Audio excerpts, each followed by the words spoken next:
माता की। दोस्तों, आज हम जानेंगे दुर्गा नवमी क्यों मनाते हैं। दुर्गा नवमी, जिसे महानवमी भी कहा जाता है, हिंदू धर्म और हमारे शास्त्रों में नवरात्रों का विशेष महत्व है और माँ के भक्तों को नवरात्रों का बड़ी ही शिद्दत से इंतजार रहता है।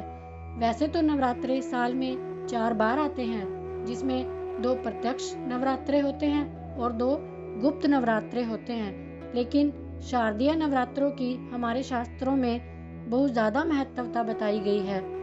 इन 9 दिनों के दौरान देवी दुर्गा के अलग अलग रूपों की पूजा की जाती है। शारदीय नवरात्रों के दौरान महाअष्टमी के साथ साथ महानवमी तिथि का भी विशेष महत्व है। हिंदू पंचांग के अनुसार आश्विन मास के शुक्ल पक्ष की नवमी तिथि को महानवमी भी कहा जाता है और महानवमी को माँ दुर्गा के सिद्धिदात्री रूप की आराधना की जाती है। इस साल महानवमी तिथि 23 अक्टूबर 2023 को मनाई जाएगी। महानवमी को माँ सिद्धिदात्री की पूजा होती है। ऐसा माना जाता है कि जो भी भक्त पूरे श्रद्धा भाव से देवी दुर्गा के इस रूप की उपासना करता है, वह सारी सिद्धियों को प्राप्त कर लेता है। हिंदू धर्म में माँ सिद्धिदात्री को भय और रोग से मुक्त करने वाली देवी के रूप में जाना जाता है। माना जाता है कि माँ सिद्धिदात्री की कृपा जिस व्यक्ति पर होती है, उसके सभी कार्य सिद्ध हो जाते हैं। मान्यता है कि एक महिषासुर नाम का राक्षस था, जिसने चारों तरफ हाहाकार मचा रखा था। उसके भय से सभी देवता परेशान थे। उसके वध के लिए देवी आदिशक्ति ने दुर्गा का रूप धारण किया और 8 दिनों तक महिषासुर राक्षस से युद्ध करने के बाद 9वें दिन उसको मार गिराया। जिस दिन माँ दुर्गा ने उस अत्याचारी राक्षस का वध किया, उस दिन को महानवमी के नाम से जाना जाने लगा।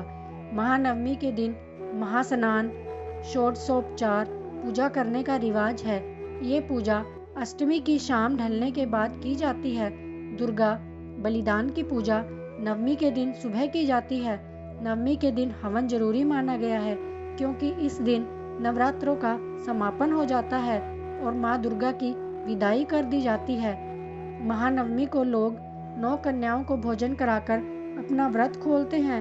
माँ के इस रूप में उपासना करने से सभी प्रकार की सिद्धियां प्राप्त हो जाती हैं। जो लोग अष्टमी के दिन कन्या पूजन नहीं कर पाए, उन्हें नवमी के दिन कन्या पूजन करना चाहिए।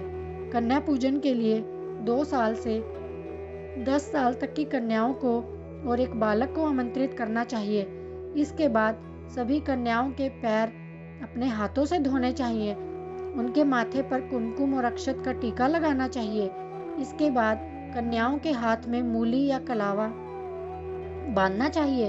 एक थाली में घी का दीपक जलाएं। सभी कन्याओं की आरती करें। आरती करने के बाद सभी कन्याओं का भोजन लगाएं और खाने में पूरी, चना और हलवा जरूर खाएं। भोजन खिलाने के बाद कन्याओं को अपनी सामर्थ्य के अनुसार दान दक्षिणा देकर उन्हें भेज दें। आखिर में कन्याओं के पैर छूने चाहिए।